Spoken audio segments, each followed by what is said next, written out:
Hi everyone, good afternoon. I am Ruel Tumaliwan, Team Leader of Team Taraki, Class of 2020-03 Bagsik Alab, now on investigation phase of the field training program. So without further ado, my team will be discussing about rape, Article 266-8A2D. It was amended by RA 8353, otherwise known as Anti-Rape Law of 1997. So, first and foremost, let's start now by discussing the transition of rape because it is very important na malaman natin kung saan nga ba nagsimula yung rape. Rape was originally a crimes against chastity found under the Title 11 of the Book 2 of the Revised Penal Code.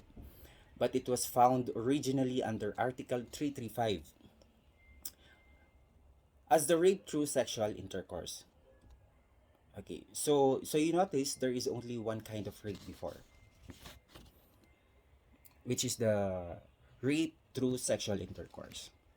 Through sexual intercourse in which the only offender is male or a man.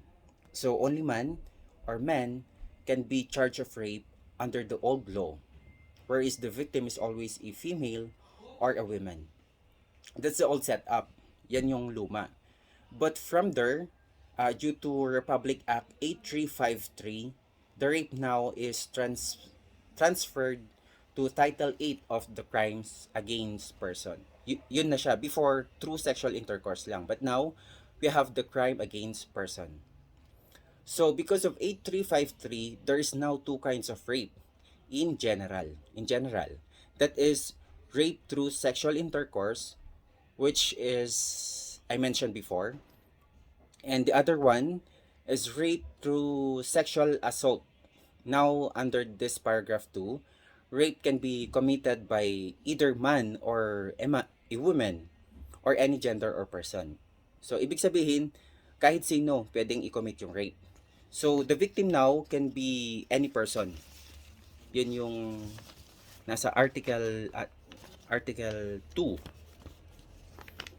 Since we have now the RA 8353, we will focus the discussion on this law. Let's have a deeper understanding of Article 266A, Paragraph 2, rape through sexual assault.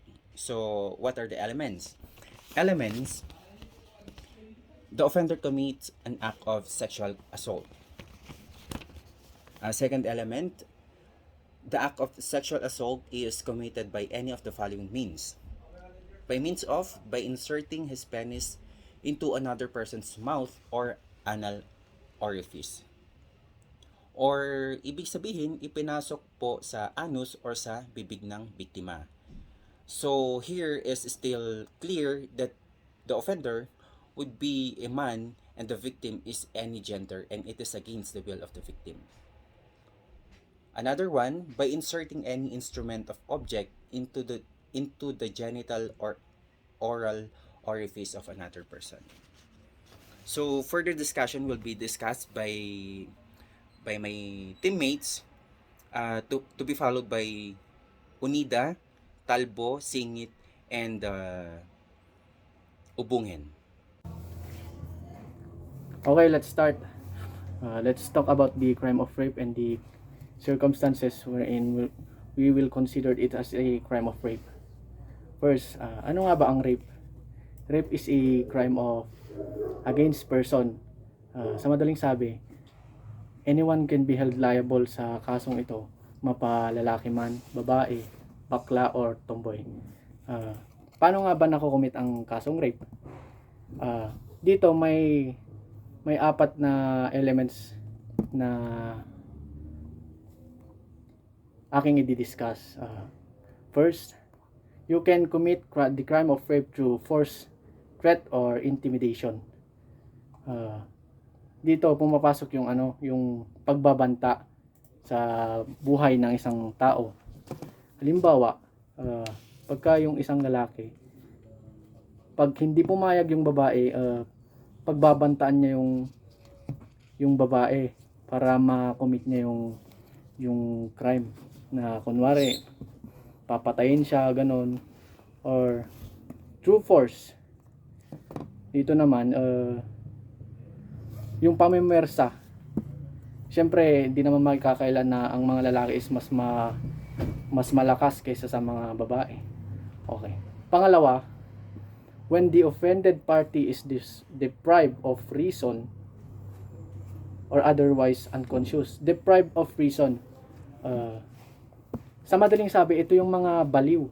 Kasi, alam nyo naman yung mga baliw, mas madali silang mauto, ganun. Tapos, otherwise unconscious. Ito naman yung mga tulog, ganun. Yung pagka example nito yung si A, binigyan niya ng tubig yung or maiinom yung babae. Tapos meron pala itong yung gamot na pampatulog. Tapos ginamit niya yung gamot na yon para makatulog yung babae, tapos may sagawa yung krimen. Okay, pangatlo, yung fraudulent machination. Ito naman yung dito pumapasok yung pagka yung lalaki pinangakuan niya yung babae na pakasalan, tapos sa uli hindi naman pala, paasa, ganun. Tapos panghuli naman yung yung when the offended party is under 12 years of age. Bata yung involved dito. Tapos yung tawag sa kaso na yun, statutory rape, which is punishable by reclusion perpetua. Yun lang po, salamat. Okay, so let's talk about the death penalty that shall be imposed if the crime is rape is committed with any of the following aggravating and qualifying circumstances. It is when the victim is the under 18 years of age and the offender is the parent, ascendant, the step parent, the guardian, relative by consanguinity or affinity, within the third civil degree, or the common law spouse of the parent of the victim. When the victim is under the custody of the police or military authorities or any law enforcement or penal institution. And number 3, when rape is committed in full view of the spouse, the parent, or any children or other relatives within the third civil degree of consanguinity. When the victim is a religious engaged in legitimate religious vocation or calling and is personally known to be such by the offender before or at the time of the commission of the crime. When the offender is a child that is below 7 years of age. When the offender knows that he is affected with the disease, the HIV/AIDS, or any other sexually transmissible disease, and the virus or disease is transmitted to the rape victim. When committed by any member of the armed forces of the Philippines or paramilitary units thereof, or the Philippine National Police, or any law enforcement or agency or penal institutions, when the offender took advantage of his position to facilitate the commission of rape. When by reason or on occasion of the rape, the victim has suffered a permanent physical mutilation or disability. When by reason or on the occasion of the rape, he know that the victim is pregnant. And lastly, when the offender knew that the mental disability, emotional disorder, and or physical handicap of the offended party at the time of the commission of the crime. So those were the aggravating and qualifying circumstances of a rape. Thank you. Okay, additional knowledge lang or just to refresh your minds. Nabanggit kanina ng kasama ko yung reclusion perpetua. Since pinag-usapan natin is about sa mga penalties, The reclusion perpetua is a penalty for a crime committed under the revised penal code.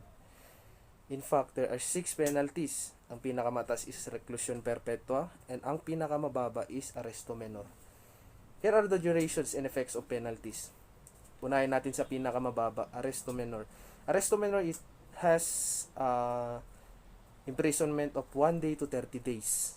And then sunod, arresto mayor, 1 month and 1 day to 6 months.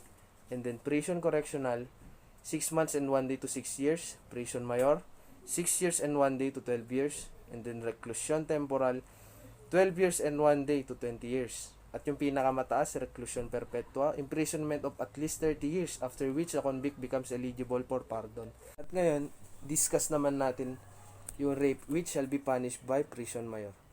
Una, whenever the rape is committed with the use of deadly weapon or by 2 or more persons, the penalty shall be prison mayor to reclusion temporal.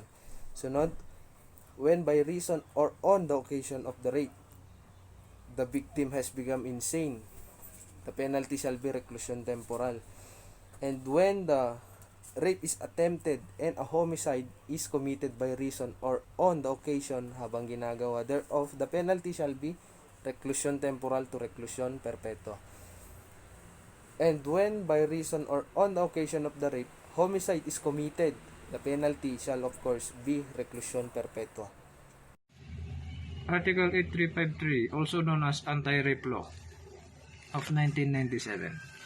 Under the penalty, the rape under the paragraph 1 of the next preceding article shall be punished by reclusion perpetua.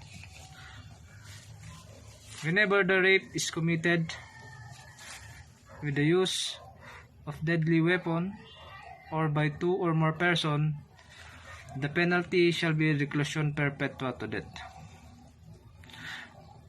When the reason or on the occasion of the rape, the victim become insane, the penalty shall become reclusion perpetua to death. And when the rape is attempted and a homicide is committed by reason or on occasion thereof, the penalty shall be reclusion perpetua to death. And when by reason or on the occasion of the rape, homicide is committed, the penalty shall be death. In the Philippines, it is one of the 2 sentences that are being the life imprisonment, designed to replace the death penalty, and it is in the legal parlance near synonyms with the life imprisonment. Reclusion perpetua is prescribed on crimes punishable by the revised penal code, while life imprisonment is imposed on offense punishable by special laws. Unlike life imprisonment, the length of sentence for reclusion perpetua is fixed at 40 years and cannot be altered during sentencing. And also, reclusion perpetua does not allow pardon or parole until after 30 years of sentence has been served. Thank you.